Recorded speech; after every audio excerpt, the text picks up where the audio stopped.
नमस्कार बंधु माने स्वागत करुछि आपण मानकु आम चैनल कथामृतकु। आसंतु आम आराध्य महाप्रभु जगन्नाथंकर आउ गोटे सुंदर मनछुआ लीला शुणिबा। ओं नमो भगवते वासुदेवाय। सम्राट कपिलेन्द्र देवଙ୍କ राजत्व समयर घटना। सेतेबेले ओडिशा थिला विशाल और समृद्धशाली। गंगा ठारू गोदावरी पर्यंत परिव्याप्त थिला तार सीमा। विशाल राष्ट्रर अधीश्वर होई मध्य केबे भी से भावी नथिले निजकु राजा बा सम्राट बोली। से निजकु समर्पी देइथिले राजाधिराज जगन्नाथंक पादपद्म तले। जगन्नाथंक सेवक रूपे गढ़ी नेबारे निजकु धन्य मन करुथिले। ओडिशा राज्य निजे राजा न होई कराइथिले राजा महाप्रभु जगन्नाथंकु। कपिलेन्द्र देव होइथिले जगन्नाथंक सेवक और प्रतिनिधि। प्रभुंक प्रतिनिधि होई परिचालना करुथिले। मात्र कलिंग राज्य रे समस्या किछि सृष्टि हेले राउत कपिलेन्द्र देव महाप्रभु जगन्नाथंकु जणाउथिले। प्रभु जगन्नाथ जहा आदेश देउथिले ताहा ही करुथिले। कार्यकारी हेउ जेते से कष्टसाध्य। थरकर कथा अनावृष्टि हेला ओडिशा रे। भाद्रव मासरु मोटे वर्षा नहीं। ग्रीष्म जाई वर्षा ऋतु शेष होई गलानी। पुनरपि भाद्रव मास आसी शेष हेलानी, तथापि वर्षार सूचना नहीं। चाषी कूल मुंडरे हाथ देई बसिलेनी। वर्षा न हेले फसल हेब कौन? नई नाल पोखरी बंध और कूप सबु सुखिला। पानी पाई समस्ते ग्रहण विकल। लोके पानी पाई टणा उटरा। देश रे पानी हेला मुख्य समस्या। ओडिशार राजदरबार लोकंक समस्या मेंटाइबाकू उद्यम कले, तथापि किछि सुधुरिबा अवस्था को आसु न थाए।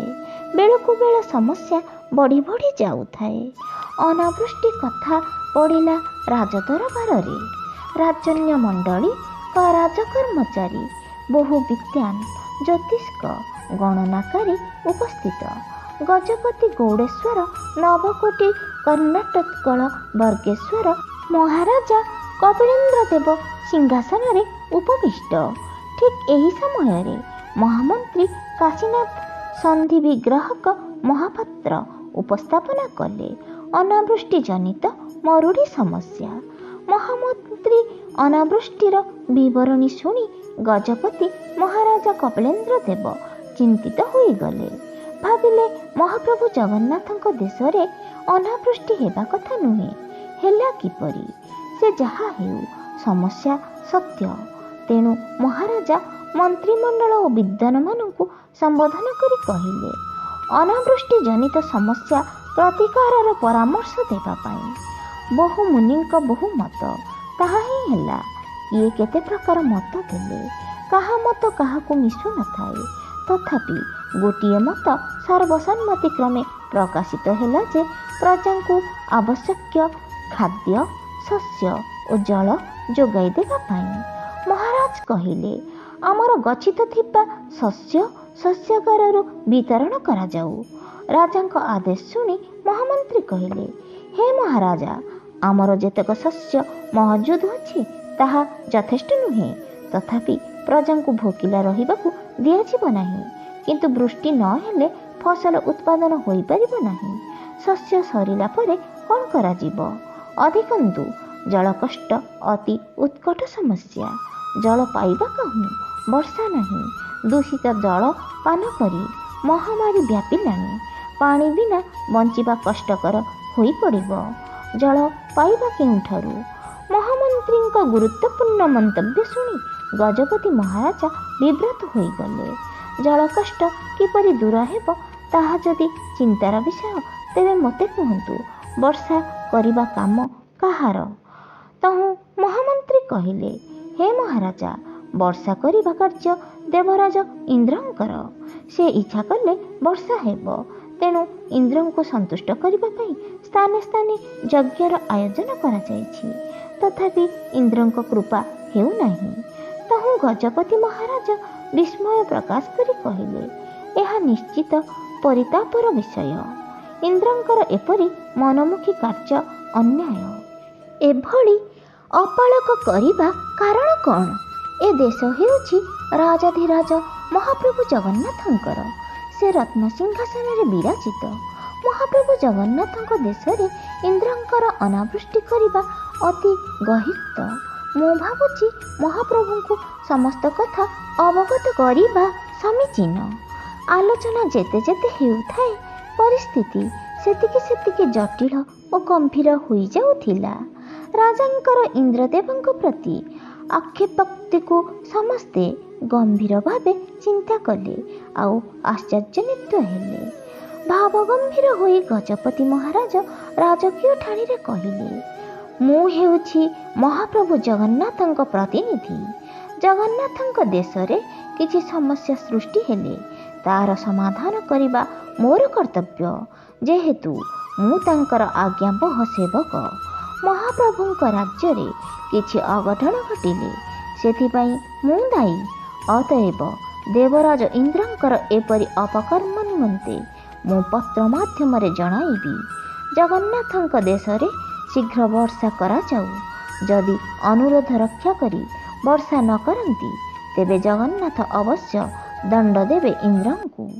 ପୂର୍ବେ ଏପରି ଘଟଣା ଘଟିଥିଲା। ଜଗନ୍ନାଥ ଥିଲେ ଶ୍ରୀକୃଷ୍ଣ ରୂପରେ। ଶ୍ରୀକୃଷ୍ଣଙ୍କ ଉପରେ କୋପ କରି ଇନ୍ଦ୍ର ଗୋପପୁରରେ ଅବିରାମ ମୂଷଳଧାରାରେ ବର୍ଷା କଲେ। କୃଷ୍ଣ ଗୋପପୁରକୁ ରକ୍ଷା କରିବା ପାଇଁ ଗିରି ଗୋବର୍ଦ୍ଧନ ନିଜ ଆଙ୍ଗୁଠିରେ ଟେକି ରଖିଲେ। ପର୍ବତ ତଳେ ସମସ୍ତେ ଆରାମରେ ରହିଲେ। କାହାର କିଛି କ୍ଷତି କରିପାରିଲେ ନାହିଁ ଇନ୍ଦ୍ର। ଶେଷରେ ଇନ୍ଦ୍ର ହାର ମାନିଲେ, କୃଷ୍ଣଙ୍କ ଶରଣ ଗଲେ, ନିଜର ଭୁଲ ହୋଇଛି ବୋଲି କ୍ଷମା ମାଗିଲେ। ସେ କଥା କ'ଣ ଇନ୍ଦ୍ର ଭୁଲିଗଲେ? ପୁନରପି ଜଗନ୍ନାଥଙ୍କ ସାଥିରେ ଖେଳ ଖେଳୁଛନ୍ତି କାହିଁକି? ପରିଣାମ କଥା ହୁଏତ ଭୁଲି ଯାଇଛନ୍ତି। ପ୍ରଭୁଙ୍କ ଅବମାନନା କଲେ ଇନ୍ଦ୍ର ନିଜ ପଦ ହରାଇ ବସିବେ। ନୂଆ ଇନ୍ଦ୍ର ସୃଷ୍ଟି କରିବେ ମହାପ୍ରଭୁ ଜଗନ୍ନାଥ। ବର୍ତ୍ତମାନ ଇନ୍ଦ୍ରଙ୍କୁ ଚେତାଇ ଦେବା ପାଇଁ ପତ୍ର ଦେବା ଆବଶ୍ୟକ। ଶୀଘ୍ର ବର୍ଷା କରିବା ନିମନ୍ତେ ଜଗନ୍ନାଥଙ୍କ କାର୍ଯ୍ୟ ନିର୍ବାହ ସେବକ ହିସାବରେ ମୁଁ ଇନ୍ଦ୍ରଙ୍କ ନିକଟକୁ ପତ୍ର ପ୍ରେରଣ କରିବି। ରାଜସଭାରେ ବହୁ ବିଦ୍ୱାନ ରାଜକର୍ମଚାରୀ ପଣ୍ଡିତ ଉପସ୍ଥିତ ଥିଲେ। ସେମାନେ ରାଜାଙ୍କ ଅଭିପ୍ରାୟ ଶୁଣି ଚକିତ ହୋଇଗଲେ। ଭାବିଲେ, ଏକଥା କ'ଣ ସମ୍ଭବ? ବର୍ଷା କରାଇବା ପାଇଁ କ'ଣ ଇନ୍ଦ୍ରଙ୍କୁ ଚିଟାଉ ଦିଆଯାଇପାରେ? ରାଜାଙ୍କ ଚିଠିରେ କ'ଣ ଇନ୍ଦ୍ର ବର୍ଷା କରିବେ? ବର୍ଷା ନ କରାଇଲେ ଗଜପତିଙ୍କ କଥାରେ ମହାପ୍ରଭୁ ଇନ୍ଦ୍ରଙ୍କୁ ଅନ୍ତର କରିଦେବେ, ଅନ୍ୟ କାହାକୁ ଇନ୍ଦ୍ରପଦରେ ଅଭିଷିକ୍ତ କରିବେ। ଏସବୁ ଶୁଣିବାକୁ ଚମତ୍କାର ଲାଗୁଛି, କିନ୍ତୁ ବାସ୍ତବରେ ଏସବୁ ହେବ କିପରି? ଦେବତାମାନଙ୍କ ସହ ଯୋଗାଯୋଗର ମାଧ୍ୟମ ଥିଲା ଯଜ୍ଞ। ତାହା ତ କରାଯାଉଛି। ବୋଧହୁଏ ସେଥିରେ ଇନ୍ଦ୍ର ସନ୍ତୁଷ୍ଟ ହୋଇପାରି ନାହାନ୍ତି, ତେଣୁ ବର୍ଷା ନାହିଁ। ଗଜପତି ମହାରାଜଙ୍କ ଦୃଢ଼ୋକ୍ତି ଶୁଣି ମହାମନ୍ତ୍ରୀ କହିଲେ, ଯଦି ଇନ୍ଦ୍ରଙ୍କ ସମୀପକୁ ପତ୍ର ଦିଆଯାଏ ତାହା ନିବେଦନାତ୍ମକ ପତ୍ର ହେଉ। ପ୍ରଥମ ପତ୍ରରେ କୌଣସି କଫୟତ କି ତାଗିଦ କରିବା ସମୀଚୀନ ନୁହେଁ। ପ୍ରଥମେ ବର୍ଷା କରିବା ନିମନ୍ତେ ଅନୁରୋଧ କରାଯାଉ। ମହାମନ୍ତ୍ରୀଙ୍କ ପରାମର୍ଶ ମାନିନେଲେ ମହାରାଜ ଗଜପତି। ତାହା ହିଁ ହେଲା। ପ୍ରଥମେ ଇନ୍ଦ୍ରଦେବଙ୍କ ସମୀପକୁ ନିବେଦନ ପତ୍ର ଦିଆଯାଉ। ସେହି ପତ୍ରରେ ଜଗନ୍ନାଥଙ୍କ ତରଫରୁ ମୁଁ ସ୍ୱାକ୍ଷର କରିବି। ମହାମନ୍ତ୍ରୀ କାଶୀନାଥ ସନ୍ଧିବିଗ୍ରହ ମହାପାତ୍ର କପିଳେନ୍ଦ୍ର ଦେବ ମହାରାଜଙ୍କ କଥାରେ କୌଣସି ପ୍ରତିବାଦ କଲେ ନାହିଁ। ପତ୍ର ଲେଖାଳିକୁ ଆଦେଶ ଦିଆଗଲା ପତ୍ର ଲେଖିବା ପାଇଁ। ପତ୍ର ଲେଖାଳି ଗଜପତି ମହାରାଜଙ୍କର ମନୋଭାବକୁ ପ୍ରକାଶ କଲେ ପତ୍ର ମାଧ୍ୟମରେ। ମହାପ୍ରଭୁ ଜଗନ୍ନାଥଙ୍କ ଶରଣ ନେଇ ସେ ଲେଖିଲେ, ବୀର ଶ୍ରୀ ଗଜପତି ଗୌଡ଼େଶ୍ୱର ନବକୋଟି କର୍ଣ୍ଣାତକୋଳ ବର୍ଗେଶ୍ୱର ଅତୁଳ ବଳ ପରାକ୍ରମୀ ସଂଗ୍ରାମୀ ସହସ୍ରବାହୁ ବିରାଧି ବୀରବର ପ୍ରତାପୀ ଶ୍ରୀ ଶ୍ରୀ ମହାରାଜ କପିଳେନ୍ଦ୍ର ଦେବ, ଯେ କି ତ୍ରିଭୁବନର ଈଶ୍ୱର ଶ୍ରୀ ଶ୍ରୀ ଶ୍ରୀ ଜଗନ୍ନାଥଙ୍କର ଦେଶର ରକ୍ଷାର୍ଥେ ନିୟୋଜିତ। ସେ ସ୍ୱର୍ଗର ଦେବରାଜ ଇନ୍ଦ୍ରଙ୍କୁ ଯଥା ସମ୍ମାନ କରି ଶ୍ରୀ ଶ୍ରୀ ଶ୍ରୀ ଜଗନ୍ନାଥଙ୍କ ଦେଶର ମଙ୍ଗଳ ନିମନ୍ତେ ଏହି ପତ୍ର ଲେଖୁଛନ୍ତି। ହେ ଦେବଶ୍ରେଷ୍ଠ ମଘବା, ଆପଣଙ୍କୁ ସ୍ମରଣ କରାଇ ଦିଆଯାଉଅଛି ଯେ ଦୀର୍ଘ 1 ବର୍ଷ ହେଲା ଜମ୍ବୁଦ୍ୱୀପ ଓଡ଼ରାଷ୍ଟ୍ର ମଣ୍ଡଳରେ ବର୍ଷା ହୋଇନାହିଁ, ଯାହାଫଳରେ ଜଳ ଅଭାବଜନିତ ରୋଗ ସଂକ୍ରମିତ ହେଲାଣି। ଜଳକଷ୍ଟରେ ଜଗନ୍ନାଥଙ୍କ ଭକ୍ତଗଣ ବ୍ୟତିବ୍ୟସ୍ତ ହୋଇଗଲେଣି। ଜଳର ଆବଶ୍ୟକତା ଅତି ଜରୁରୀ। ଶୀଘ୍ର ବର୍ଷା ନହେଲେ ଅବସ୍ଥା ଅତି ଶୋଚନୀୟ ହୋଇପଡ଼ିବ। ଅତଏବ ଭବତ ଶୀଘ୍ର ବର୍ଷା କରିବାକୁ ଅନୁରୋଧ। ଆମ୍ଭେ ମହାପ୍ରଭୁ ଜଗନ୍ନାଥଙ୍କ ସେବକ ମାତ୍ର ତାଙ୍କର ପ୍ରତିନିଧି ସ୍ୱରୂପ ପତ୍ର ଦ୍ୱାରା ଅବଗତ କରାଇଲୁ। ଜଗନ୍ନାଥଙ୍କ ଦେଶର ମଙ୍ଗଳ ନିମନ୍ତେ ବର୍ଷା କରିବାକୁ ନିବେଦନ। ଇତି। ମହାମନ୍ତ୍ରୀ ଚିଟାଉଟି ନେଇ ମହାରାଜାଙ୍କୁ ପ୍ରଦାନ କଲେ। ଗଜପତି ମହାରାଜା କପିଳେନ୍ଦ୍ର ଦେବ ପତ୍ରଟି ପାଠ କରି ସେଥିରେ ସ୍ୱାକ୍ଷର କଲେ। ତାପରେ ରାଷ୍ଟ୍ରୀୟ ଚିହ୍ନ ମୋହର ଦିଆଗଲା। ପତ୍ର ଧରି ମହାମନ୍ତ୍ରୀ ଭାବିଲେ, ଏହା ଇନ୍ଦ୍ର ନିକଟକୁ କିପରି ଯିବ? ଦେବରାଜ ଇନ୍ଦ୍ର ସ୍ୱର୍ଗରେ ରହନ୍ତି, ସ୍ୱର୍ଗକୁ ଯିବ କିଏ? ଇନ୍ଦ୍ରଙ୍କୁ ଦେବ କିଏ? ଏତେ ବଡ଼ ଦୁଷ୍କର ଦୁଷ୍ପ୍ରୟାସ ଚିନ୍ତା କରି ମହାମନ୍ତ୍ରୀଙ୍କ ମଥା ଘୂରିଗଲା। ପାଗଳ ପରି ହୋଇଗଲେ, ଆଉ ଅଧିକ ଚିନ୍ତା କରିପାରିଲେ ନାହିଁ। କୌଣସି ଦେବତାଙ୍କ ଅନୁଗ୍ରହ ଲାଭ କରିବାକୁ ହେଲେ ଯଜ୍ଞ କରାଯାଉଥିଲା। ଯଜ୍ଞ ପରେ ଭକ୍ତି ମାର୍ଗରେ ପୂଜା ଅର୍ଚ୍ଚନା କରି ଦେବତାଙ୍କୁ ସନ୍ତୁଷ୍ଟ କରି କୃପା ଲାଭ କରିବା କଥା ଜାଣୁ। କିନ୍ତୁ ଦେବତାଙ୍କୁ ପତ୍ର ଦେଇ ଅନୁଗ୍ରହ ଲାଭ କରିବା ପଦ୍ଧତି କେଉଁଠି ନାହିଁ। କ'ଣ ସତରେ ପତ୍ର ମାଧ୍ୟମରେ ଇନ୍ଦ୍ରଙ୍କ ଅନୁଗ୍ରହ ଲାଭ କରିପାରିବେ ଗଜପତି ମହାରାଜା? ଏସବୁ ଭାବିଲା ବେଳକୁ ମୁଣ୍ଡ ଗୋଳମାଳ ହୋଇଯାଉଛି। ମହାରାଜା କପିଳେନ୍ଦ୍ର ଦେବ ପତ୍ରରେ ସନ୍ତକ କରି ରାଜମହଲକୁ ଚାଲିଗଲେଣି। ଚିନ୍ତିତ ଭଙ୍ଗୀରେ ଏକା ବସିଛନ୍ତି ମହାମନ୍ତ୍ରୀ ନିଜ ଆସନରେ। ସେ କିପରି ପ୍ରେରଣ କରିବେ ଚିଟାଉ? ଯେତେବେଳେ ନିଜର ବୁଦ୍ଧି ଓ ଶକ୍ତି ହାର ମାନେ, ସେତେବେଳେ ବ୍ୟକ୍ତି ଭଗବାନଙ୍କ ଉପରେ ଭରସା କରେ। ତାହା ହିଁ ହେଲା। ମହାମନ୍ତ୍ରୀ ଜଗନ୍ନାଥଙ୍କର ଶରଣ ପଶିଲେ। ଦାରୁବ୍ରହ୍ମ ଜଗନ୍ନାଥଙ୍କ ପାଦପଦ୍ମରେ ନିଜକୁ ସମର୍ପଣ କରି ଗୁହାରି କଲେ, ପ୍ରଭୁ ତୁମେ ହିଁ ସର୍ବସ୍ୱ, ତୁମ ବିନା ମୋର ଅସ୍ତିତ୍ୱ ନାହିଁ। ତବ କୃପାରେ ଏହି କାଶିଆ ହୋଇପାରିଛି ବିଶାଳ ଓଡ଼ିଶାର ମହାମନ୍ତ୍ରୀ। ତୁମେ ଯେଉଁ ବୁଦ୍ଧି ଓ ଜ୍ଞାନ ଦେଉଛ, ତାହା ହିଁ ମୁଁ କାର୍ଯ୍ୟକାରୀ କରେ। ଏବେ ଯେଉଁ ଇନ୍ଦ୍ର ପାଖକୁ ଚିଟାଉ ଲେଖାଯାଇଛି, ତାହା କିପରି ପ୍ରେରିତ ହେବ, ତାହା ମୋ ଜ୍ଞାନର ବାହାରେ। ପ୍ରଭୁ ମୋତେ ଦୟାକରି ଏ ସମସ୍ୟାରୁ ଉଦ୍ଧାର କରନ୍ତୁ। ଠିକ୍ ସେତିକି ବେଳେ ମହାମନ୍ତ୍ରୀଙ୍କ ମନକୁ ଆସିଲା ଏକ କଥା। କଥା ହେଲା, ଚିଠି ପଠାଇବା ପାଇଁ ଏତେ ବ୍ୟସ୍ତ କାହିଁକି? ଯାହାର ଯାହା କାମ। ଚିଟାକୁ ନେଇ କର୍ତ୍ତା ପାଖରେ ପହଞ୍ଚାଇବା କାମ ଡଗରର। ସେ କିପରି ଯିବ, ତାର କାମ। ଏଣୁ ନିଜ ମୁଣ୍ଡରୁ ଦାୟିତ୍ୱ ଖସାଇ ସାଙ୍ଗେ ସାଙ୍ଗେ ଡଗରକୁ ଡକାଇଲେ। ମହାମନ୍ତ୍ରୀଙ୍କ ଆଦେଶରେ ଆସିଲେ 2 ଜଣ ଡଗର। ଡଗରଙ୍କୁ ଦିଆଗଲା ପତ୍ରଟି। ପତ୍ରରେ ଲେଖାଯାଇଥିବା ଠିକଣା ପଢ଼ିଲେ। ପଢ଼ି ସେମାନେ ଚମକି ଗଲେ। ସ୍ୱର୍ଗର ଇନ୍ଦ୍ରଙ୍କୁ ପତ୍ରଟି ଦେବେ କିପରି? ସେମାନେ ସ୍ୱର୍ଗକୁ ଯିବେ କିପରି? ସ୍ୱର୍ଗର ଇନ୍ଦ୍ରଙ୍କୁ କିପରି ଭେଟିବେ? ତାର ଉପାୟ ବୁଝାଇ ଦେବାକୁ ଡଗର ଦୁହେଁ ମହାମନ୍ତ୍ରୀଙ୍କୁ ପଚାରିଲେ।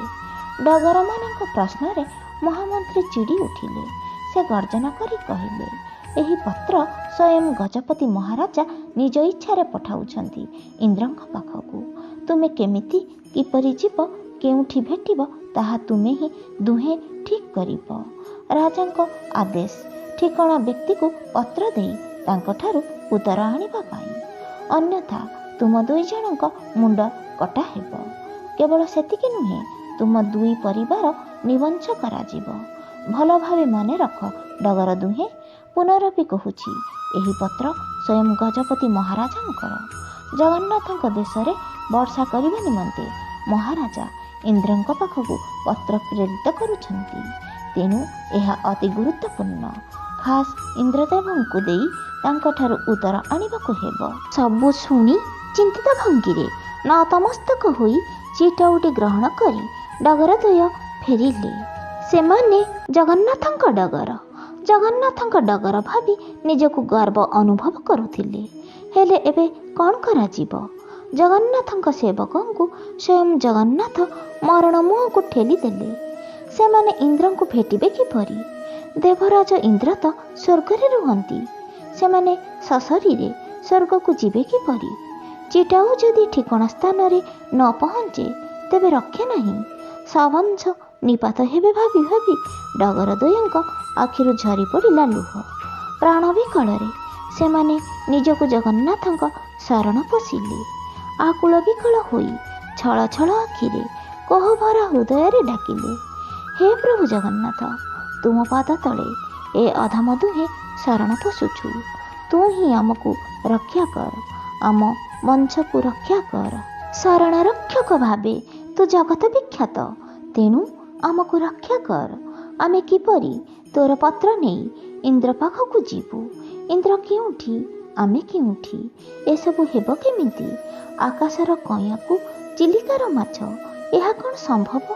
ସମ୍ଭବ କରିବୁ ସବୁ ତୁ ହିଁ ଆମକୁ ନେଇ ଇନ୍ଦ୍ର ପାଖରେ ପହଞ୍ଚାଇ ଦିଅ, ନଚେତ୍ ତୋରି ଆଗରେ ତୋର ନାମ ନେଇ ଆତ୍ମହୁତି ଦେବୁ। ହଠାତ୍ ବାଟରେ ସେମାନେ ଭେଟିଲେ ଏକ ବ୍ରାହ୍ମଣଙ୍କୁ। ବ୍ରାହ୍ମଣ ଜଣକ ଦେଖିବାକୁ ଅତ୍ୟନ୍ତ ସୁନ୍ଦର, କମନୀୟ ମୁଖମଣ୍ଡଳ, ଉଜ୍ଜ୍ୱଳ ଜ୍ୟୋତି ଝଲସି ଆସୁଥାଏ ତାଙ୍କ ନୀଳ କଳେବରରୁ। ମୃଦୁ ମୃଦୁ ହସ ଲାଗି ରହିଥାଏ ଲାଲ ଟୁକୁଟୁକୁ ଅଧରରେ। ଦେଖିଲେ ଶାନ୍ତି ଓ ଆନନ୍ଦ ଲାଗୁଥାଏ ମନରେ। ସେ ବ୍ରାହ୍ମଣ ଡଗର ଦିଅଙ୍କୁ ପଚାରିଲେ, କି ହୋ, କାନ୍ଦୁଛ କାହିଁକି?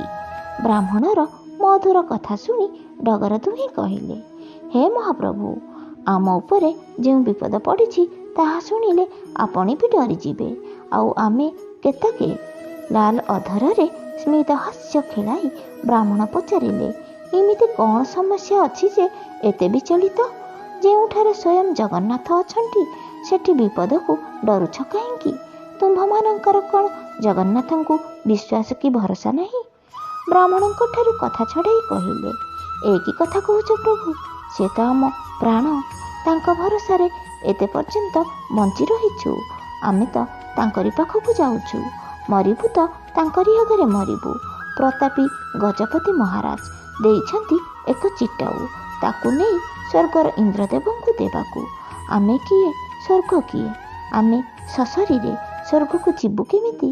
ଯଦି ଇନ୍ଦ୍ରଦେବଙ୍କୁ ପତ୍ର ନ ଦେଇ ପାରିବୁ, ତାଙ୍କଠାରୁ ଉତ୍ତର ଆଣି ନ ପାରିବୁ, ତେବେ ଆମ ସହିତ ଆମ ବଂଶ ନିପାତ କରିଦେବେ ବୋଲି କଡ଼ା ନିର୍ଦ୍ଦେଶନା ରହିଛି। ଏବେ କୁହ, ଆମେ କରିବୁ କ'ଣ? ହସି ହସି ଗୋସାଇଁ କହିଲେ, ଆରେ ଏହି କଥାକୁ ଏତେ ଡର? ଏହା ତ ସହଜ କଥା। ଏହି ପତ୍ରକୁ ଧରି ସ୍ୱର୍ଗକୁ ଯିବା କ'ଣ ଦରକାର? ତୁମେ ଶ୍ରୀମନ୍ଦିରକୁ ଯାଇ ଚିଠିକୁ ଦେଇପାରିବ, ଏତେ ଚିନ୍ତା କାହିଁକି? ଡଗର ଦୁହେଁ ଗୋସାଇଁ ମହାପ୍ରଭୁଙ୍କୁ ପଚାରିଲେ, ଆପଣ ଯାହା କହିଲେ ଆମେ ବୁଝିପାରିଲୁ ନାହିଁ। ଶ୍ରୀମନ୍ଦିରରେ ଇନ୍ଦ୍ରଙ୍କୁ ଭେଟିବୁ କେମିତି? ଗୋସାଇଁ ମହାପ୍ରଭୁ କହିଲେ, ଆରେ ବୋକା, ଶ୍ରୀକ୍ଷେତ୍ର ମନ୍ଦିରକୁ ସବୁଦିନ ରାତ୍ରରେ ସବୁ ଦେବାଦେବୀମାନେ ଆସନ୍ତି।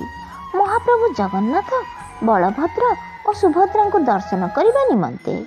ଅତଏବ ଦେବରାଜ ଇନ୍ଦ୍ର ମଧ୍ୟ ଆସନ୍ତି ପ୍ରତ୍ୟହ ଜଗନ୍ନାଥଙ୍କୁ ଦର୍ଶନ କରିବା ନିମନ୍ତେ। ପହୁଡ଼ ଫିଟିଲା ବେଳକୁ ଦେବତାମାନେ ଫେରି ଯାଇଥାନ୍ତି। ଗୋସାଇଁ, ଆପଣଙ୍କ କଥା ସତ ଯେ ଇନ୍ଦ୍ରଦେବଙ୍କୁ ଭେଟିବୁ କେମିତି?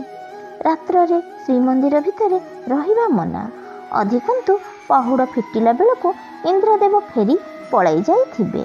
ତେବେ ଆମେ ଇନ୍ଦ୍ରଦେବତାଙ୍କୁ ଚିଟାଉ ଦେବୁ କେମିତି? ଆରେ ତୁମେ ଏତିକି ଜାଣିନାହଁ? ତୁମେ ପରା ମହାରାଜ କପିଳେନ୍ଦ୍ର ଦେବଙ୍କ ଡଗର। ସେ ପଠାଇଛନ୍ତି ଇନ୍ଦ୍ରଦେବତାଙ୍କୁ ଭେଟିପତ୍ର ଦେବାକୁ। ଆଉ ମନ୍ଦିର ଭିତରେ ନ ରହିଲେ ଇନ୍ଦ୍ରଙ୍କୁ ସାକ୍ଷାତ କରିବ କେମିତି?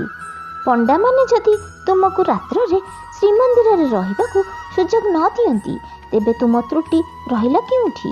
ଫେରିଯାଇ ମହାରାଜଙ୍କୁ ଜଣାଇବ ଯେ ଇନ୍ଦ୍ରଙ୍କୁ ଭେଟିବାକୁ ପଣ୍ଡାମାନେ ସୁଯୋଗ ଦେଲେ ନାହିଁ। ଦୋଷ ହେବ ପଣ୍ଡାମାନଙ୍କର। କଥା ସରିଲା। ଏବେ ତୁମେ ଶ୍ରୀମନ୍ଦିରକୁ ଯାଇ ଚେଷ୍ଟା କର। ନଈ ନ ଦେଖି ଲଙ୍ଗଳା ହେଲେ ଚଳିବ, କିନ୍ତୁ ମନେ ରଖିଥିବ, ଶ୍ରୀମନ୍ଦିର ଭିତରେ ରହିଲେ ରତ୍ନବେଦୀ ପାଖରେ ରହିବ। ଡଗର ବୁଝିଗଲେ ଗୋସାଇଁଙ୍କର କଥା। ଯାହା ହେଉ, ଗୋସାଇଁ ମହାପ୍ରଭୁ ତାଙ୍କୁ ମହାବିପଦରୁ ରକ୍ଷା କରିଦେଲେ। ତେଣୁ ତାଙ୍କ ଚରଣରେ ଭୂମିଷ୍ଠ ପ୍ରଣାମ କଲେ। ଉଠି ଦେଖନ୍ତି ତ ଗୋସାଇଁ ମହାପ୍ରଭୁ ନାହାନ୍ତି। କେତେ ଖୋଜିଲେ ଆଉ ପାଇଲେ ନାହିଁ। ନିଜ ମନକୁ ଦୃଢ଼ କରି କାଳ ବିଳମ୍ବ ନ କରି ଦୌଡ଼ିଗଲେ ଶ୍ରୀକ୍ଷେତ୍ର ଅଭିମୁଖେ। କେଉଁଠି ବିଶ୍ରାମ ନ ନେଇ ପହଞ୍ଚିଗଲେ ଶ୍ରୀକ୍ଷେତ୍ରରେ। ଶ୍ରୀକ୍ଷେତ୍ରରେ ପହଞ୍ଚି ଦୂରରୁ ଦେଖିଲେ ପତିତ ପାବନ ବାନା, ତାପରେ ନୀଳଚକ୍ର। ଭକ୍ତିଭରା ଚିତ୍ତରେ ଦୁହେଁ ପ୍ରଣିପାତ କଲେ ନୀଳଚକ୍ରକୁ। ଭଲରେ ଭଲରେ ନିଜ କର୍ତ୍ତବ୍ୟ ପାଳନ ହେଉ ବୋଲି ମାଗୁଣି କଲେ ଦୁହେଁ। ସନ୍ଧ୍ୟା ନଇଁ ଆସୁଥାଏ ଶ୍ରୀକ୍ଷେତ୍ର ଆକାଶରେ। ଠିକ୍ ସେତିକି ବେଳେ ଶ୍ରୀମନ୍ଦିର ସିଂହଦ୍ୱାରରେ ପହଞ୍ଚିଗଲେ ଡଗର ଦୁହେଁ।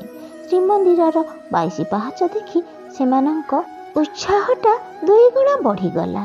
22 ପାହାଚରେ ମୁଣ୍ଡିଆ ମାରି ସିଧା ଗଲେ ମନ୍ଦିର ଭିତରକୁ। ଦେଖିଲେ ରତ୍ନସିଂହାସନରେ ବଳିୟାର ପୂଜ ବସି ରହିଛନ୍ତି। ସ୍ୱୟଂ ଜଗନ୍ନାଥଙ୍କ ସାଥିରେ ଅଛନ୍ତି ବଳଭଦ୍ର ଓ ସୁଭଦ୍ରା। ନିଜ ଆରାଧ୍ୟ ପ୍ରଭୁ ଦର୍ଶନ କରି ଆତ୍ମହରା ହୋଇଗଲେ ଡଗର ଦୁହେଁ। ଲୁହ ଟଳଟଳ କରି ଆବେଗ ହୃଦୟରେ 2 ହାତ ଟେକି 2 ଡଗର କହିଲେ, ହେ ସ୍ୱାମୀ, ତୁମେ ତ ଆମର, ଆମେ ତୁମର ସେବକ ଡଗର। ତୁମର କାର୍ଯ୍ୟ କରିବାକୁ ଆମକୁ ଚଳନ୍ତି ଜଗନ୍ନାଥ ପଠାଇଛନ୍ତି। ସେ କାର୍ଯ୍ୟ କ'ଣ ଆମେ କରିପାରିବୁ? ସ୍ୱର୍ଗକୁ ଯିବା କିମ୍ବା ଇନ୍ଦ୍ରଙ୍କୁ ଶଶୀରରେ ଦର୍ଶନ କରିବା ଆମର ପୁଣ୍ୟ ରହିଛି। ଆମେ ତ ମୂର୍ଖ ଅଜ୍ଞାନ, କିନ୍ତୁ ତୁ ଚାହିଁଲେ ସବୁ ସମ୍ଭବ। ଆମେ ଶୁଣିଛୁ ତୋତେ ଦର୍ଶନ କରିବାକୁ ସ୍ୱର୍ଗରୁ ଇନ୍ଦ୍ର ଆସନ୍ତି।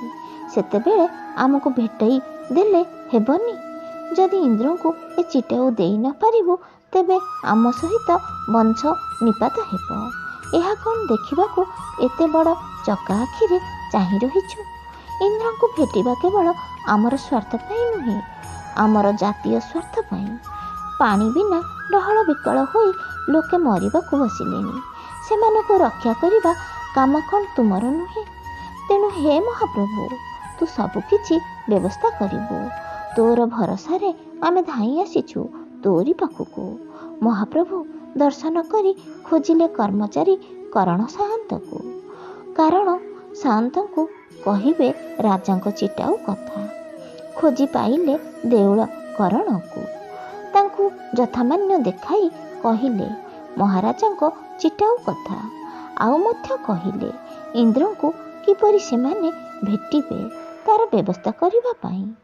ଡଗରଙ୍କ କଥା ଶୁଣି ଦେଉଳ କରଣ କହିଲେ, ଆମେ ମଧ୍ୟ ଶୁଣିଛୁ ଗଭୀର ରାତ୍ରରେ ସମସ୍ତ ଦେବାଦେବୀ ମହାପ୍ରଭୁ ଜଗନ୍ନାଥଙ୍କୁ ଦର୍ଶନ କରିବାକୁ ଆସନ୍ତି। କିନ୍ତୁ ତୁମ୍ଭେମାନେ ଭେଟିବ କିପରି? ମନ୍ଦିରର ନିୟମ ଅନୁଯାୟୀ ବଡ଼ସିଂହାର ବେଶ ପରେ ପହୁଡ଼ ଯାଆନ୍ତି। କବାଟ ମୁଦ ଦେଇ ମୁଦୁଲି ଯାଆନ୍ତି। ଗର୍ଭଗୃହ କି ମନ୍ଦିର ପରିସରରେ କାହାରିକୁ ରଖାଯାଏ ନାହିଁ। ନିୟମକୁ ତ କେହି ଭାଙ୍ଗିପାରିବେ ନାହିଁ। ଯଦି କହିବ, ତେବେ ମହାରାଜାଙ୍କ ପତ୍ରଟିକୁ ରତ୍ନସିଂହାସନ ଉପରେ ରଖି ଦିଆଯିବ। ଇନ୍ଦ୍ରଦେବଙ୍କ ଆଖିରେ ପଡ଼ିଲେ ସେ ନେଇପାରନ୍ତି। ଦେଉଳ କରଣଙ୍କ କଥା ଶୁଣି ଡଗର ଦୁହେଁ କହିଲେ, ଏପରି ହେବ କିପରି? ମହାମନ୍ତ୍ରୀଙ୍କ ଆଦେଶ, ଆମ୍ଭେ ନିଜେ ଚିଟାଉ ଦେବୁ। ପତ୍ରକୁ କାହାରିକି ହାତରେ ନ ଦେଇ କେଉଁଠି ପକାଇଦେବା କ'ଣ ଡଗରଙ୍କ କର୍ତ୍ତବ୍ୟ? ଆମ୍ଭେ ସେମିତି କରିପାରିବୁ ନାହିଁ। ଡଗରମାନଙ୍କ କର୍ତ୍ତବ୍ୟବୋଧ ଦେଖି ଦେଉଳ କରଣ କହିଲେ, ତେବେ ତୁମ୍ଭେମାନେ ପରୀକ୍ଷାଙ୍କ ସହିତ କଥାବାର୍ତ୍ତା ହୁଅ। ହୁଏତ କିଛି ବାଟ ମିଳିପାରେ। ମନ୍ଦିରର ପରିଚାଳନା ଭାର ପରୀକ୍ଷା ଉପରେ। ମହାପ୍ରଭୁଙ୍କର ନୀତିଗୁଡ଼ିକ ଠିକ୍ ଭାବେ ହେଉଛି କି ନାହିଁ ତାହା ଦେଖିବା ପରୀକ୍ଷାଙ୍କ କାମ। ଡଗର ପରୀକ୍ଷାଙ୍କୁ ଭେଟି ରାଜାଙ୍କ ଚିଟାଉ କଥା କହିଲେ। ରାତ୍ରରେ ରତ୍ନସିଂହାସନ ପାଖରେ ରହି ଇନ୍ଦ୍ରଙ୍କୁ ଚିଟାଉ ଦେବାକୁ ସୁଯୋଗ ଦେବାକୁ ଅନୁରୋଧ କଲେ। ପରୀକ୍ଷା ସବୁ ଶୁଣିଲେ। ଟିକିଏ ଭାବି କହିଲେ, ତୁମ୍ଭେମାନେ ରାତ୍ରରେ ପୋଖରିଆରେ ରହିବ କେମିତି? ଏହା ତ ମନ୍ଦିର ପ୍ରଥାର ବିରୋଧାଚରଣ। ବଡ଼ସିଂହାର ଧୂପ ପରେ ମନ୍ଦିର ଭିତରେ କେହି ରହିବା ବିଧି ନାହିଁ। ତୁମେ ଇନ୍ଦ୍ରଙ୍କୁ ଚିଟାଉ ଦେବା ପାଇଁ ମନ୍ଦିର ବାହାରେ ଅପେକ୍ଷା କରିବାକୁ ହେବ। ପରୀକ୍ଷାଙ୍କ ନାସ୍ତିବାଣୀ ଶୁଣି ଡଗର ଦୁହେଁ କହିଲେ, ଆମେ ମନ୍ଦିର ବାହାରେ ରହିଲେ ଇନ୍ଦ୍ରଦେବଙ୍କୁ ଭେଟିବୁ କେମିତି? ସେ ସ୍ୱର୍ଗରୁ ଓହ୍ଲାଇ ସିଧା ଯିବେ ମନ୍ଦିର ଭିତରକୁ। ସାକ୍ଷାତ ପାଇବୁ କିପରି? ଆମେ କେବଳ ରତ୍ନସିଂହାସନ ପାଖରେ ହିଁ ରହିବୁ, ନଚେତ୍ ଚିଟାଉ ନେଇ ସିଧା ରାଜାଙ୍କୁ ଫେରାଇ ଦେବୁ। ତାଙ୍କୁ ପରୀକ୍ଷା କହିଲେ, ଏ ବଡ଼ ଅସୁବିଧା, ନିୟମ ଭଙ୍ଗ କଥା। ଏକଥା ମୋ ଦ୍ୱାରା କ'ଣ ସମ୍ଭବ? ଆଚ୍ଛା, ଅପେକ୍ଷା କର। ମହାପ୍ରଭୁଙ୍କ ଠାରୁ କ'ଣ ସନ୍ଦେଶ ମିଳୁଛି? ସନ୍ଧ୍ୟା ଆଳତି ପରେ କଥା ହେବା। ଏବେ ତୁମେ ଯାଇପାର। ଭକ୍ତମାନଙ୍କ ସହିତ ଡଗର ଦୁହେଁ ମହାପ୍ରଭୁଙ୍କ ସନ୍ଧ୍ୟା ଆଳତି ଦର୍ଶନ କଲେ। ଆଳତି ଭିତରେ ଦେଖୁଥିଲେ ମହାପ୍ରଭୁ ଜଗନ୍ନାଥ, ବଳଭଦ୍ର ଓ ସୁଭଦ୍ରା ମୁରୁକି ମୁରୁକି ହସି କ'ଣ କହୁଛନ୍ତି, କିନ୍ତୁ ଗହଳି ଚହଳି ଭିତରେ କିଛି ଶୁଭୁ ନାହିଁ। ତାଙ୍କ କମନୀୟ ମାଧୁର୍ଯ୍ୟମୟ ରୂପ ଦେଖିଲେ ଆଖି ଲାଖି ରହି ଯାଉଛି। ରୂପ ଯେମିତି ସୁନ୍ଦର, ଦେଖିବାକୁ ସେମିତି ବିଶାଳ। ସେହି ବିଶାଳ ସୀମାହୀନ ବିଗ୍ରହ ତଳେ ମଥାନତ କରି ଡଗର ଜଣାଇଲା ନିଜ ଦୁଃଖ। ଲୁହ ଗଡ଼ାଇ କହୁଥିଲେ, ହେ ପ୍ରଭୁ, ଆମେ ହେଲୁ ତୋର ଡଗର। ତୋର ତରଫରୁ ମହାରାଜା କପିଳେନ୍ଦ୍ର ଦେବ ଇନ୍ଦ୍ରଙ୍କ ପାଖକୁ ଚିଠା ପଠାଇଛନ୍ତି। ତୋର ରତ୍ନସିଂହାସନ ପାଖରେ ନ ରହିଲେ ଆମେ ଇନ୍ଦ୍ରଙ୍କୁ ପତ୍ର ଦେବୁ କିପରି? ପରୀକ୍ଷା କହୁଛନ୍ତି ମନ୍ଦିର ଭିତରେ ରହିବା ମନା। ତୁ ସୁଦୟା ନ କଲେ ଏ ଡଗରଙ୍କ କାନ୍ଧରେ ମୁଣ୍ଡ ରହିବ ନାହିଁ। ତୋର କାମ କରିବାକୁ ଯାଇ ଆମେ କ'ଣ ମରିବୁ? ସେଥିରେ ତୋତେ ଦୋଷ ଲାଗିବ ନାହିଁ। ଆମେ ମଲେ କିଛି ଯାଏ ଆସେ ନାହିଁ, କିନ୍ତୁ ତୋର ମହିମାରେ କାଳିମା ଲାଗିଲେ ବଡ଼ ଦୁଃଖ। ତୁ ଟିକେ ପରୀକ୍ଷା ଆଉ ଦେଉଳକରଣକୁ ବୁଝାଇ ଦେ, ଏତିକି ମାତ୍ର ମାଗୁଣି। ଠିକ୍ ସେତିକି ବେଳେ ମଧ୍ୟ ପରୀକ୍ଷା ଆଉ ଦେଉଳକରଣ ମହାପ୍ରଭୁଙ୍କ ଏହି କଥା ଜଣା କରୁଥିଲେ। ହଠାତ୍ ମହାପ୍ରଭୁଙ୍କୁ ଲାଗି ହୋଇଥିବା ଫୁଲତୋଡ଼ା ଖସି ପଡ଼ିଲା। ଡଗର, କରଣ ଓ ପରୀକ୍ଷା ବୁଝିଲେ ମହାପ୍ରଭୁ ଜଗନ୍ନାଥଙ୍କ ଏଥିରେ ସମ୍ମତ ରହିଛି। ସେ ସମ୍ମତ ଦେଇଛନ୍ତି ରାତ୍ରରେ ନିଜ ପାଖରେ ଡଗର ଦୁହିଁଙ୍କୁ ଆଶ୍ରୟ ଦେବା ପାଇଁ। ସନ୍ଧ୍ୟା ଆଳତି ପରେ ପରୀକ୍ଷା ଡକାଇଲେ ଡଗର ଦୁହିଁଙ୍କୁ। ପରୀକ୍ଷା ଡଗର ଦୁହିଁଙ୍କୁ କହିଲେ, ମନ୍ଦିର ଭିତରେ କେହି ରହିବା ପ୍ରଥା ନାହିଁ, ତଥାପି ଚେଷ୍ଟା କରିବା ତୁମମାନଙ୍କ ପାଇଁ। ଯାହା ହେଲେ ମଧ୍ୟ ଏହା ତ ଠାକୁରଙ୍କ କାର୍ଯ୍ୟ। ତେଣୁ ବଡ଼ସିଂହାର ଧୂପ ବେଳେ ତୁମେମାନେ ପୋଖରିଆ ଗୃହରେ ଛପି ରହିଯିବ, ଯେମିତି କେହି ନ ଦେଖନ୍ତି। ଆମେ ପୂର୍ବପରି କବାଟ ବନ୍ଦ କରିଦେବୁ। ପରୀକ୍ଷାଙ୍କ ଠାରୁ ଅଭୟବାଣୀ ଶୁଣି ଡଗର ଦୁହେଁ ଆନନ୍ଦିତ। ତହୁ ସେମାନେ ମହାପ୍ରସାଦ ସାରିବାକୁ ଗଲେ ଆନନ୍ଦ ବଜାରକୁ। ସେହି ମହାର୍ଥ ଖଳାରେ ପ୍ରସାଦ ସେବନ କରି ଧୀରେ ଧୀରେ ଆସିଲେ ମନ୍ଦିର ଭିତରକୁ। ମହାପ୍ରଭୁଙ୍କ ଦିନତମ ନୀତି ଚାଲୁଥାଏ। ସର୍ବଶେଷରେ ମହାପ୍ରଭୁ ହୁଅନ୍ତି ବଡ଼ସିଂହାର ବେଶ। ଶୃଙ୍ଗାରୀ ରସିକମାନେ ଯେପରି ନିଜକୁ ସଜାନ୍ତି, ତାଠାରୁ ବେଶୀ ମନୋହର ବେଶ ହୁଅନ୍ତି ମହାପ୍ରଭୁ। ନୈବେଦ୍ୟ ସରିଲା ପରେ ଭିତର ବେଡ଼ାକୁ ପରିଷ୍କାର କରିଦେଲା। ଆରମ୍ଭ ହେଲା ଦିଅଙ୍କ ପହୁଡ଼ କାର୍ଯ୍ୟ। ଖଟ, ସେଜ, ମେକାପ 3ଟି ପଲଙ୍କରେ ସେଜ ପକାଇ ଦେଲେ। ତାପରେ ଗରାବଡ଼ୁ ଓ ପୁଷ୍ପାଳକ ଭଣ୍ଡାର ଘରୁ ସୁନାର ଶୟନ ଦେବତାଙ୍କୁ ନେଇ ଆସିଲେ ଓ ତାଙ୍କୁ ବିଜେ କରାଇଲେ ସିଂହାସନ ଉପରେ। ତାଙ୍କ ଉପରେ ଛତ୍ର ସେବକ ଛତ୍ର ଧରି ଛିଡ଼ା ହେଲେ। କର୍ପୂରର ଆଳତି ଦେଲେ ତାଙ୍କ ପାଖରେ। ତାପରେ ଶୟନ ଦେବତାଙ୍କୁ ଜୟ ବିଜୟ ଦ୍ୱାରା ନିକଟକୁ ଆଣି କଳା ଡମ୍ବୁର ଉପରେ ସ୍ଥାପନ କଲେ। ଶୟନ ଦେବତା ଥିଲେ ଅର୍ଦ୍ଧନାରୀଶ୍ୱର ମୂର୍ତ୍ତି। ଦେବଦାସୀ ଗାଉଥାଏ ଗୀତ ଗୋବିନ୍ଦ। ସୁଲଳିତ କଣ୍ଠରେ ମାଦକ ଭରା ଭାବରେ ସେ ତନ୍ମୟ ହୋଇ ଗାଉଥିଲା। ତାର ଦେହ ମନ ପ୍ରାଣ ଥାଏ କେବଳ ମହାପ୍ରଭୁ ଜଗନ୍ନାଥଙ୍କଠାରେ। ବାଦ୍ୟର ତାଳେ ତାଳେ ଗୀତ ଗୋବିନ୍ଦ ଛନ୍ଦ ତରଙ୍ଗାୟିତ ହେଉଥିଲା। ଖେଳି ଯାଉଥିଲା ଏକ ଆବେଗମୟ ପ୍ରତିପନ୍ନ ପରମାନନ୍ଦ ପରିବେଶ। ବାସ୍ତବରେ ସମସ୍ତେ ଉପଲବ୍ଧି କରୁଥିଲେ ନିତ୍ୟ ଗୋଲକ ଧାମରେ। ଗୀତ ଗୋବିନ୍ଦ ଗାନ ସରିଗଲା। ଦେବଦାସୀ ଫେରିଗଲେ। ବିଧିବିଧାନ ପରେ ଶୟନ ଦେବତାଙ୍କୁ ବୋହି ନେଲେ ଗରାବଡ଼ୁ ପୁଷ୍ପାଳକ ଭଣ୍ଡାର ଘରକୁ। ଦୀପ ଲିଭାଇ ଦିଆଗଲା। ବନ୍ଦ ହୋଇଗଲା ଭିତର କବାଟ। ଏଥିପୂର୍ବରୁ କିନ୍ତୁ ଡଗର ଦୁହେଁ ଲୁଚି ରହିଥିଲେ କଳାହାଟ ଦ୍ୱାର ପାଖ କବାଟ କଣରେ। ମୁଦୁଲି କବାଟ ବନ୍ଦ କଲାବେଳେ ସନ୍ତର୍ପଣରେ ଖସିଯାଇ ରହିଗଲେ ପୋଖରିଆ ଭିତରେ। ତାପରେ ସେମାନେ ଅଣ୍ଡାଳି ଅଣ୍ଡାଳି ଗଲେ ରତ୍ନସିଂହାସନ ପାଖକୁ। ସେଠି ବସି ରହିଲେ ଡଗର ଦୁହେଁ। ହାତରେ ଟେକି ଧରିଥାନ୍ତି ରାଜାଙ୍କ ଚିଟାଉ। ସମଗ୍ର ମନ୍ଦିରରେ ଜଳୁଥିବା ପ୍ରଦୀପ ନିର୍ବାପିତ ହେଲା। ମୁଦୁଲି ସବୁ କବାଟ ବନ୍ଦ କରି ତାଲା ଦେଲା। ତାଲା ପଡ଼ିବା ପରେ ତେଳିଛୁ ମହାପାତ୍ର ତାଲା ପରୀକ୍ଷା କରି ତା ଉପରେ ମୁଦ ଦେଲେ। ପୁଣି ଆସନ୍ତାକାଲି ପ୍ରଭାତରୁ ଭିତରଛୁ ମହାପାତ୍ର ପରୀକ୍ଷା କରି ମୁଦ ଖୋଲିବେ। ପୋଖରିଆ ଗମ୍ଭୀରା ଭିତରେ ରହିଗଲେ ଦୁଇ ଡଗର। ହାତରେ ଧରିଛନ୍ତି ରାଜାଙ୍କ ଚିଟାଉ। ଇନ୍ଦ୍ରଦେବ ଆସିଲେ ଗ୍ରହଣ କରିବେ। ମନ୍ଦିର ଭିତରେ କେବଳ କିଟିକିଟି ଅନ୍ଧାର। ଅନ୍ଧାର ବୋଲି ସିନା କୁହାଯାଏ, ତାହା କିନ୍ତୁ କାଳିଆର ରୂପ। ରାତ୍ର କେତେ ହେଲା ଜଣାଯାଉ ନାହିଁ, କିନ୍ତୁ ଦୁଇ ଡଗର ଚେଇଁ ରହିଥାନ୍ତି ଚିଟାଉକୁ ଟେକି ଧରି। ପ୍ରତୀକ୍ଷା କରିଛନ୍ତି କେତେବେଳେ ଆସିବେ ଇନ୍ଦ୍ର। ମନରେ ଦୃଢ଼ ବିଶ୍ୱାସ, ଦେବରାଜ ଇନ୍ଦ୍ର ନିଶ୍ଚୟ ଆସିବେ ଆଉ ପତ୍ର ଗ୍ରହଣ କରିବେ, ତାର ଉତ୍ତର ମଧ୍ୟ ଦେବେ। ସେମାନେ ନୀରବରେ ବସି ନଥିଲେ, ମନେ ମନେ ଜପ କରୁଥିଲେ ଜଗନ୍ନାଥ, ବଳଭଦ୍ର ଆଉ ସୁଭଦ୍ରାଙ୍କ ପବିତ୍ର ନାମ। କ୍ରମଶଃ ରାତ୍ର ବଢ଼ି ବଢ଼ି ଯାଉଥାଏ। ସେମାନେ ଦେଖନ୍ତି ଥରେ ଥରେ ମନ୍ଦିର ଭିତରଟା ବିଜୁଳି ମାରିଲା ପରି ଆଲୋକିତ ହୋଇଯାଉଥାଏ। ସେ ଆଲୋକ ଏତେ ତୀବ୍ର ଯେ ଆଖିକୁ କିଛି ଦେଖାଯାଉନଥାଏ, ପୂର୍ବ ପରି ସେହି କିଟିକିଟି କଳା। ଏମିତି ପରିସ୍ଥିତି ଭିତରେ କେତେବେଳେ ଡଗର ହାତରୁ ଚାଲିଗଲା ଚିଟାଉ। ଚିଟାଉଟି ହରାଇ ବ୍ୟସ୍ତ ହୋଇ ଉଠିଲେ ଡଗର ଦୁହେଁ। କେତେ ଖୋଜିଲେ ଅଣ୍ଡାଳି ଅଣ୍ଡାଳି, କିନ୍ତୁ ପାଇଲେ ନାହିଁ କେଉଁଠି। ଆଶଙ୍କା କଲେ ମନ୍ଦିର ଭିତରେ ଥିବା ଚେମେଣିଆ ଚିଟାଉକୁ ଟାଣି ନେଇ ଗଲା। ସତରେ ଯଦି ଚେମେଣି ନେଲା, ତେବେ ରାଜା କ'ଣ ଆମକୁ କ୍ଷମା ଦେବେ? କେବେ ନୁହେଁ। ଆମ ପ୍ରାଣ ଗଲା। ଶେଷରେ ଚେମେଣି ଥିଲା ଦାଉ ସାଧିବାକୁ। ହେ ପ୍ରଭୁ ବିପଦ ଭଞ୍ଜନ, ହେ ଜଗନ୍ନାଥ ରକ୍ଷା କର ଆମକୁ। ଆମେ ତୁମର ଲୋକ, ତୁମ କାମ ପାଇଁ ଆସିଛୁ, କିନ୍ତୁ ଆମକୁ କାହିଁକି ହଟହଟା କରୁଛ? ସେ ପତ୍ର ଗଲା କୁଆଡ଼େ? ଚିଟାଉ ବିନା କ'ଣ ଆମେ ବଞ୍ଚିପାରିବୁ? ଠିକ୍ ସେହି ସମୟରେ ହଠାତ୍ କ'ଣ ଗୋଟିଏ ସେମାନଙ୍କ ପାଖରେ ପଡ଼ିବାର ଶବ୍ଦ ହେଲା। ଚମକି ପଡ଼ିଲେ ନାହିଁ।